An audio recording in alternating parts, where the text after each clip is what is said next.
The Binance Exchange is a leading cryptocurrency exchange founded in 2017 in Hong Kong.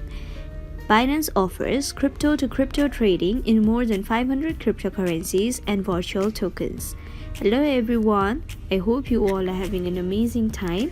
Today, I'm back with another tutorial video, and in this video, I'll be guiding you guys through the steps of downloading and logging into your Binance account. So, let's get started. First of all, go to the App Store if you are an iOS user, or go to the Google Play Store if you are an Android user. Then, in the search bar, type Binance and search for it. So here's the Binance app that you are looking for. To download the app, tap on the Get option right here.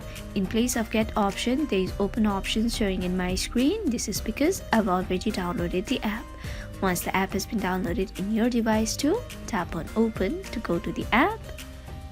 After that, tap on the Sign Up or Login option. Now you'll be asked to enter your email address and password. Enter the details and then tap right here. After that, follow the further instructions provided, and finally, you'll be logged into your Binance account. So, we have come to the end of the video. I hope this video was helpful for you guys. If it was, then please make sure to like, leave a comment, share and subscribe to our YouTube channel, Tech Quest. We'll be back with more such videos. Until then, have a great time. Bye-bye.